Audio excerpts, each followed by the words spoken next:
اللہ تعالیٰ نے قرآن کریم مقدس لا ریب کتاب ہمیں عطا فرمائی۔ خوش قسمت وہ لوگ ہیں جنہوں نے رمضان المبارک کی 20 رکعت تراویح پڑھی۔ 20 رکعت تراویح میں قرآن کریم کو مکمل سنایا یا مکمل سنانے یا سننے کی سعادت حاصل ہوئی۔ بہت مبارک لوگ ہیں۔ رمضان مبارک کے مکمل روزے رکھے۔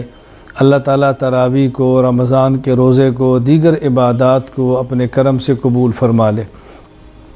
بہت سارے ممالک میں آخری روزہ کل ہے، یعنی شروع ہو رہا ہے۔ بہت سارے ممالک میں شاید اس کے بعد ہو، کہیں 29 شب ہے، کہیں 28 شب ہے آج۔ اللہ تعالیٰ سب کی عبادات کو قبول فرمائے۔ میں آپ کی خدمت میں گزارش تو کرنا چاہتا ہوں کہ رمضان المبارک کی عبادات کو رمضان کی آخری شب جو کہ لیلۃ الجائزہ انعام کی رات ہے، اس رات کو ہمیں عبادت میں گزارنا چاہیے۔ یعنی رمضان کی گزارنے کے بعد آخری شب کا معنی آگے صبح یکم شوال عید الفطر ہے۔ اس رات کو عبادت میں گزارنا چاہیے، اس کو ضائع نہیں کرنا چاہیے۔ اور گزارش یہ کرنی ہے کہ جن حضرات کے ذمے صدقۃ الفطر ہے اپنا اولاد کا، ان کو اس کی ادائیگی بر وقت کر دینی چاہیے۔ عید کی نماز کا اہتمام کرنا چاہیے، بر وقت عیدگاہ میں پہنچنا چاہیے، اور عیدگاہ میں مرد حضرات جائیں۔ میری خواتین ماؤں اور بہنوں بیٹیوں سے گزارش ہے کہ آپ کے اوپر شریعت نے نہ رمضان کا غیر رمضان کا جمعہ رکھا ہے، نہ ہی آپ کے ذمہ عید کی نماز رکھی ہے۔ آپ گھر کو سنبھالیں، شوہر عیدگاہ میں جائیں، واپس آئیں تو کھانا تیار ہو، بچوں کو تیار کریں، شوہر کو تیار کریں، عیدگاہ تک پہنچائیں، وہ آئیں تو ان کے لیے آپ گھر کو سجا کے رکھیں، کھانا تیار کر کے رکھیں۔ یہ خواتین کی ذمہ داری ہے۔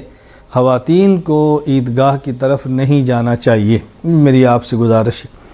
پھر عید کے موقع پر بہت سارے ممالک خصوصاً ہندوستان میں بہت معاملات اس حد تک بیماری کی وجہ سے اور کرونا وائرس کی وجہ سے، آفت کی وجہ سے اور وبا کی وجہ سے خطرناک ہیں، دل خون کے آنسو روتا ہے۔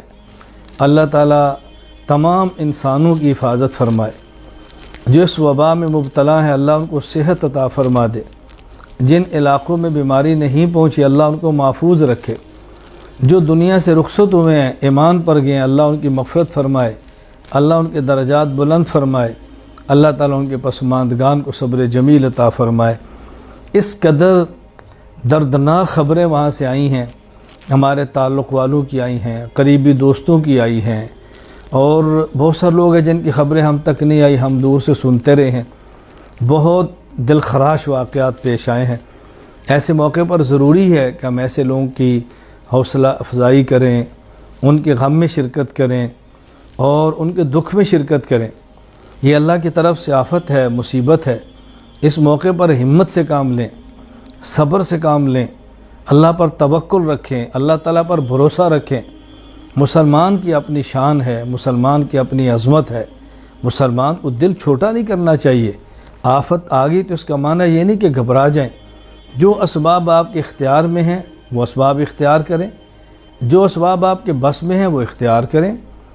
دوا کا خیال کریں، غذا کا خیال کریں، دعا کا اہتمام کریں، لیکن دل چھوٹا نہ کریں، حوصلے پست نہ کریں۔ اپنے آپ کو دوسروں کی مدد کے لیے میدان عمل کے اندر اتاریں۔ اس کا ہمیں بہت زیادہ خیال رکھنا چاہیے۔ عید کے موقع پر دعاؤں کا اہتمام کرنا، اپنے لیے، اپنے دوستوں کے لیے، رشتہ داروں کے لیے، دنیا سے چلے گئے ان کے وفات شدہ افراد کے لیے، جو زندہ ہیں ان کے لیے اس کا اہتمام کرنا چاہیے۔ بہرحال میں آپ کی خدمت میں عرض کرنا چاہتا ہوں کہ دعائیں بھی فرمائیں، رمضان کی عبادات کو ضائع ہونے سے بچائیں، اور اپنے مسلمان بھائیوں کا بطور خصوصاً بہت زیادہ خیال فرمائیں، پوری انسانیت کا خیال کریں، دوسروں کے دکھ اور دردوں کو سمجھیں۔ ہمیں اس موقع پر سب سے اہم بات یہ کہ جو گزشتہ گناہ تھے اس پہ توبہ کرنی ہے، اللہ تعالیٰ سے معافی مانگنی ہے، اور آئندہ گناہ نہ کرنے کا عزم کرنا ہے، پورے سال کو عبادات کے اندر گزارنا ہے۔ اور میں آخر میں یہ گزارش کروں گا کہ اس موقع پر بطور خاص ائمہ مساجد، علماء کرام، مؤذنین، خدام، ان کا بہت خیال کریں۔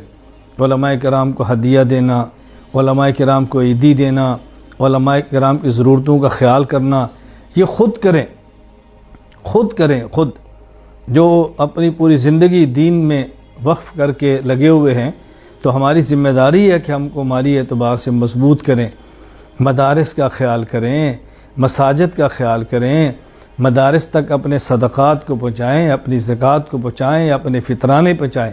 تو میری آخر میں آپ سے گزارش یہ ہے کہ آپ حضرات اپنے اپنے علاقے کے ائمہ مساجد، علماء کرام کا خیال کریں، عیدی دیں، خدمت کریں، ہدیہ پیش کریں، تاکہ ان کا مزید شوق بڑھے، رغبت بڑھے دین کی خدمت کرنے کے اندر۔ اللہ تعالیٰ مجھے اور آپ سب کو دین پر عمل کرنے کی توفیق عطا فرمائے۔ اللہ تعالیٰ ہماری کمیوں کو تاہیں اپنے کرم سے معاف فرمائے۔